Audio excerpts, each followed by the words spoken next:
मुख्यमंत्री नीतीश कुमार से मुसलमान इस कदर नाराज हैं कि जब नीतीश सुबह पटना के गांधी मैदान में ईद के मौके पर तमाम मुस्लिम भाई के बीच पहुंचे थे, तब भी मुसलमानों का गुस्सा साफ दिख रहा था। नीतीश पहुंचे, नीतीश का लोगों ने स्वागत किया, लेकिन अंदर ही अंदर जो मुस्लिम समाज के लोग थे उन्होंने कहा कि नीतीश जी, आप वक्फ बोर्ड के मामले पर खुलकर बोलिए। आपकी चुप्पी सीधे तौर पर मन में संदेह पैदा कर रही है। मुसलमानों ने कहा कि नीतीश जी को खुलकर बताना होगा कि वह वक्फ बोर्ड, वह बिल जो है, वह बिल के समर्थन में खड़े हैं या उसके विरोध में खड़े हैं। मुसलमान जिस तरीके से उसका विरोध कर रहे हैं, अगर नीतीश जी मुसलमानों के साथ खड़े नहीं होते हैं तो फिर उनको सबक सिखा दिया जाएगा। नीतीश कुमार के इफ्तार का बॉयकॉट करने वाले मुसलमान गांधी मैदान में पहुंचे थे और उन्होंने खुलकर यह बातें कही। बयान भी है, हम बयान भी सुनाएंगे, लेकिन हम समझते हैं कि अगर नीतीश कुमार को लेकर मुसलमानों का गुस्सा आखिर क्यों है। दरअसल मुसलमानों का गुस्सा इसलिए भी है क्योंकि एनडीए के सहयोगी दूसरे जो नेता हैं वो अब मुसलमानों के साथ खड़े होते हुए दिखाई दे रहे हैं। कहा जाता है कि केंद्र सरकार की जो पूरी गठबंधन है उसमें नीतीश कुमार और चंद्रबाबू नायडू की अहम भूमिका है। इन दोनों के बैसाखी पर ही नरेंद्र मोदी की सरकार टिकी है और हाल ही में चंद्रबाबू नायडू ने यह भरोसा दिलाया है कि वो मुसलमानों के साथ खड़े हैं। उन्होंने कहा कि संसद में वो वक्फ बिल जो आएगा उसका विरोध कर सकते हैं। इधर अमित शाह ने कहा कि किसी भी सूरत में इसी सत्र में जो जेपीसी के पास जो रिपोर्ट है वो रिपोर्ट लाई जाएगी। अब समझिए कि अमित शाह जो बातें कह रहे हैं और चंद्रबाबू नायडू जो बातें कह रहे हैं, अगर ऐसे हालात में आज के वक्त अगर हम बात करते हैं कि चंद्रबाबू नायडू अगर अपना समर्थन वापस लेते हैं तो क्या नरेंद्र मोदी की सरकार गिर जाएगी? क्या सरकार के सेहत पर कोई असर पड़ेगा? वो हम समझना चाहते हैं। देखिए, आज के समय में अगर चंद्रबाबू नायडू और नीतीश कुमार दोनों ही अगर अपना समर्थन वापस ले लेते हैं तब नरेंद्र मोदी सरकार को मुश्किलें होगी। लेकिन अगर केवल चंद्रबाबू नायडू अगर समर्थन वापस लेते हैं तो इस बिल को पास कराने में ज्यादा मशक्कत लोकसभा में एनडीए सरकार को नहीं होगी, बीजेपी को नहीं होगी। हाँ, राज्यसभा में मामला थोड़ा सा फंस सकता है। अब ये बात हम क्यों करें? अगर हम गिनती करें तो पूरे देश के अंदर जो लोकसभा की सीटें हैं, अगर उस सीटों की बात करें तो 293 सीटें के आसपास, 93 सीटों के आसपास एनडीए के पास संख्या है। अब ये जो संख्या बल है वो सीधे तौर पे जो बहुमत का आंकड़ा है उससे ज्यादा है। देखिए क्या कुछ मामला है कि वर्तमान में नरेंद्र मोदी के नेतृत्व वाली एनडीए सरकार के पास लोकसभा में 293 की संख्या है और 543 की पूरा लोकसभा है। ऐसे में बहुमत की संख्या होती है 272। जो 21 सीट है वो बहुमत से ज्यादा है। अब समझिए कि बहुमत से जब 21 सीट ज्यादा है तो क्या होगा। चंद्रबाबू नायडू की बात करते हैं कि चंद्रबाबू नायडू अगर अपना समर्थन वापस लेते हैं तो इनके टीडीपी के जो सांसद है, चंद्रबाबू नायडू की जो पार्टी है तेलुगु देशम, इसके 16 सांसद हैं। तो अगर ये 16 सांसद समर्थन अपना वापस ले लेते हैं तब भी 5 ऐसे सांसद हैं जिनकी संख्या बनी रहेगी। तो नरेंद्र मोदी सरकार को कोई असर पड़ते हुए दिखाई नहीं पड़ रहा है। लेकिन अगर नीतीश कुमार भी, जिनके 12 सांसद है, वो अपना समर्थन अगर वापस ले लेते हैं, तब सरकार मुश्किल में पड़ जाएगी। पूरी खबर आपको बता देते हैं। नीतीश कुमार की जनता दल यूनाइटेड, जिनके पास 12 सांसद हैं, कुल मिलाकर 28 सीटें होती है, चंद्रबाबू नायडू और नीतीश कुमार की सीटें मिलाकर।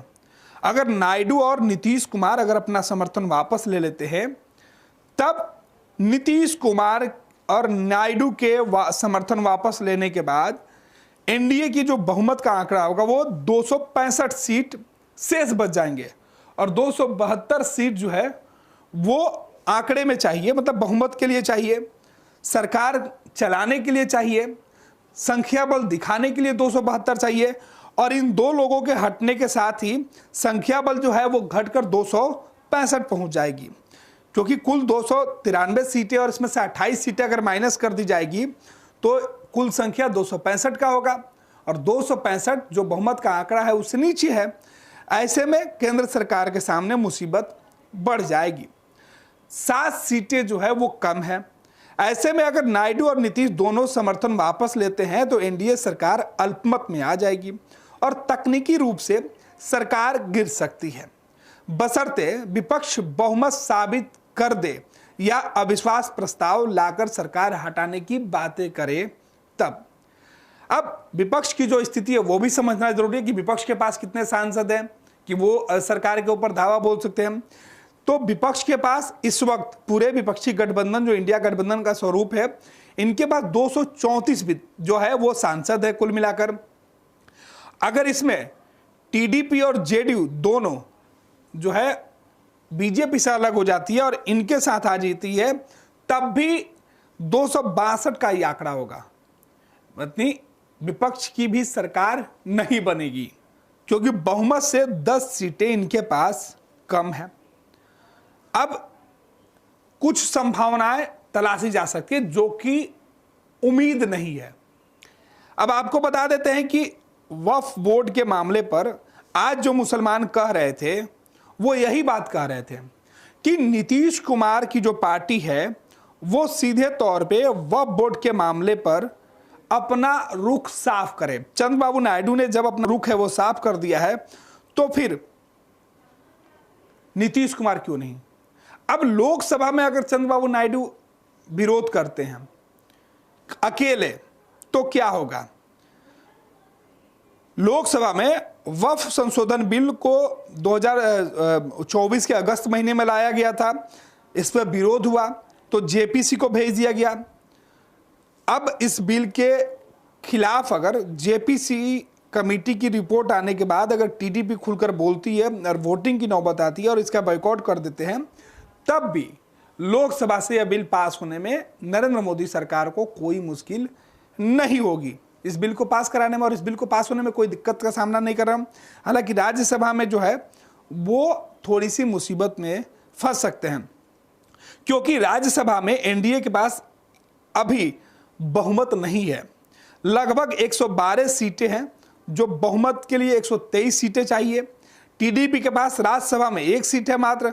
अगर टीडीपी बिल के खिलाफ वोट करती है और विपक्ष के गठबंधन जो इंडिया गठबंधन है एकजुट रहता है, तो बिल राज्यसभा में अटक सकता है या खारिज हो सकता है।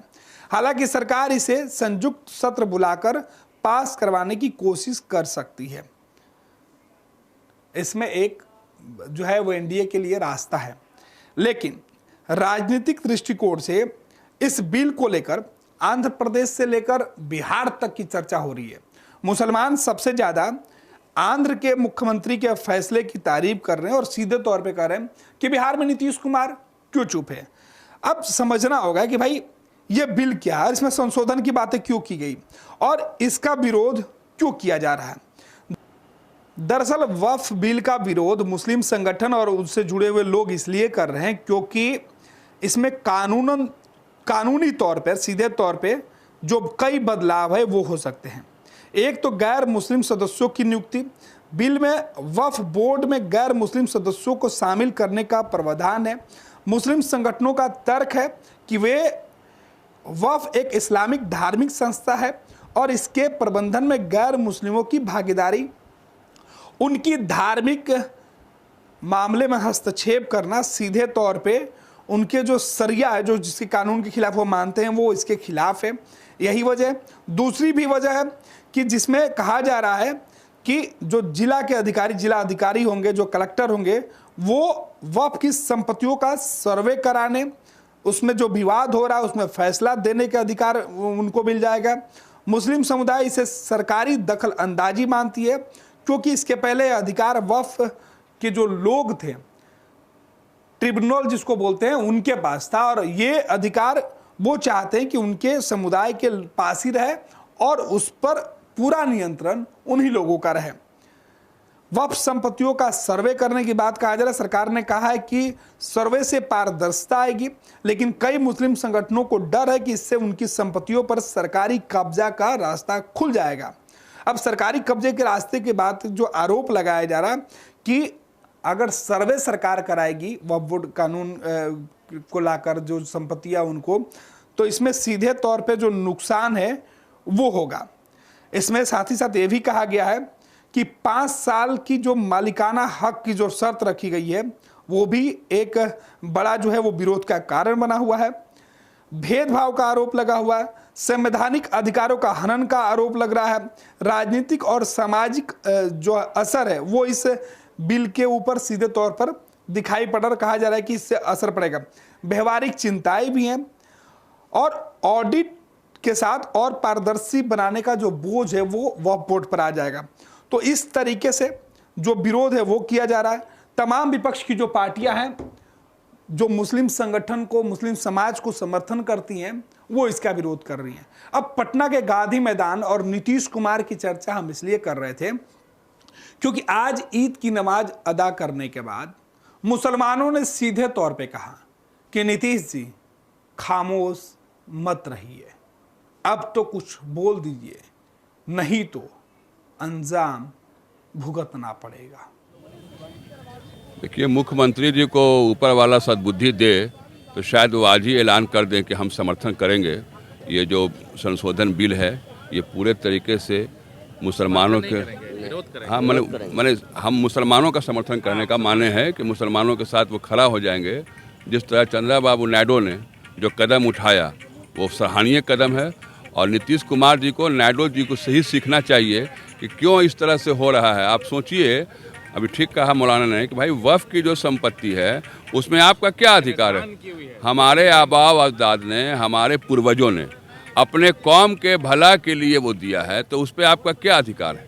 ये तो एक बीजेपी की पॉलिसी मैटर है कि देश को विकास नहीं करना है, देश को आगे नहीं बढ़ने देना है। ऐसा बिल लाइए, ऐसा प्रस्ताव लाइए कि आपस में एक नफरत का माहौल पैदा हो जाए, आपस में लोग लड़ाई झगड़ा शुरू कर दें। इसी में देश को लगा के रखना है। जैसे वक्फ शुदा जायदाद जो मुसलमानों का ख़ास जायदाद है, मुसलमानों ने अल्लाह के नाम इसको वक्फ किया है, ये कौम मुस्लिम के लिए ख़ास जो है इसको वक्फ किया गया है। इससे इस्फादा कौम का होता है, मुल्क का होता है, समाज का होता है। इसीलिए हमारे बुज़ुर्गों ने बड़ी बड़ी जायदादें इस्लाम के नाम, मज़हब इस्लाम के नाम उन्हें वक्फ किया है। ये ख़ास तौर से कौम मुस्लिम का हक़ है, इसके ऊपर किसी तरह के कोई मुदाखलत, इसके अंदर खुर्द बुर्द चाहे मुसलमान करे, चाहे मुसलमान के अलावा कोई दूसरा करे, बर्दाश्त मुसलमान नहीं कर सकता है। इससे हमारा मुतासिर होता है हमारा मदरसा, हमारी मस्जिदें, हमारी खानकाहें। इसको कैसे मुसलमान बर्दाश्त कर लेगा। कोई एक मस्जिद का ये मामला नहीं है, बाबरी मस्जिद का मामला नहीं है कि चलो एक मस्जिद है, जैसा जो फैसला कोर्ट ने दिया हमने उसके मान लिया। इसको तो मानने का सवाल पैदा नहीं होता है। मरते दम तक ये एहतजाज जारी रहेगा और जारी है इंशाअल्लाह।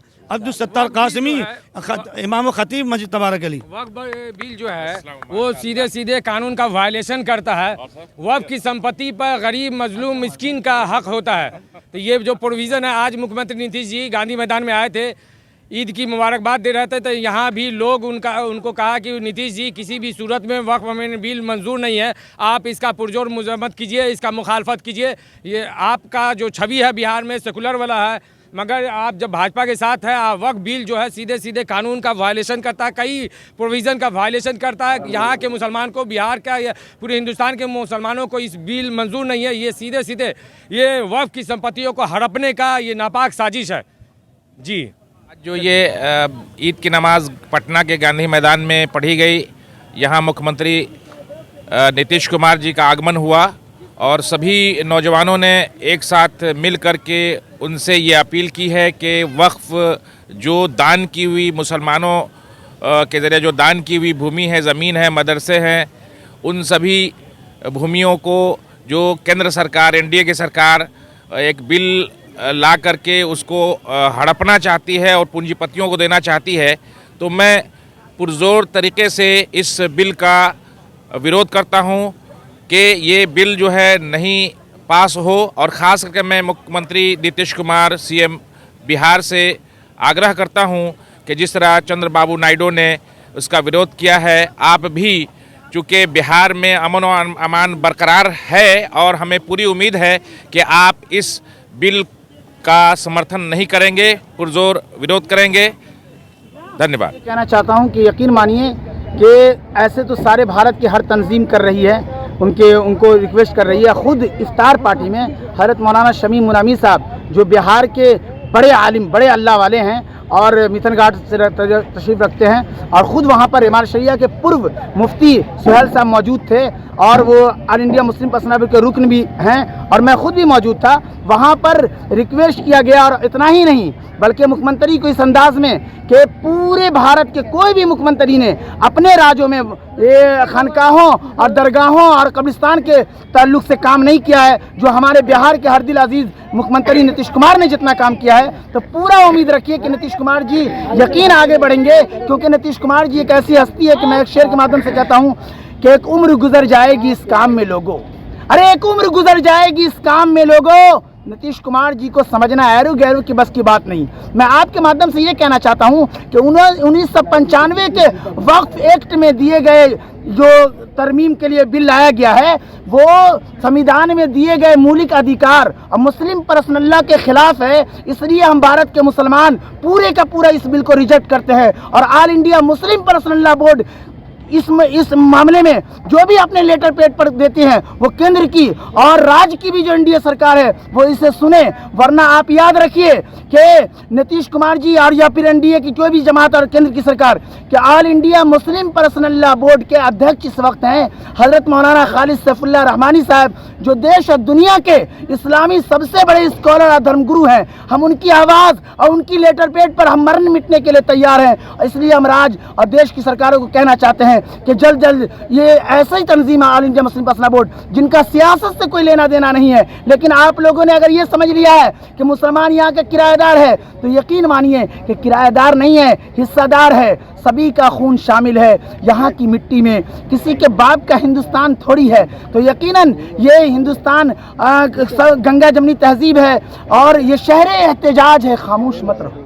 वर्ल्ड क्लास सर्जरी सेवाओं के लिए नेताजी सुभाष मेडिकल कॉलेज एवं हॉस्पिटल में न्यूरोलॉजी, आधुनिक माइक्रोस्कोप से विभिन्न तरह के ब्रेन एवं स्पाइन की सर्जरी, यूरोलॉजी, लेजर और लैप्रोस्कोपी जैसे अत्याधुनिक इक्विपमेंट से यूरोलॉजी से संबंधित सभी प्रकार के उपचार, प्लास्टिक सर्जरी, कोई कठिन घाव या विकृति, facial, nose job, laser surgery एवं सभी तरह की cosmetic surgeries. NSMCH, Amhara, Bihta, Patna.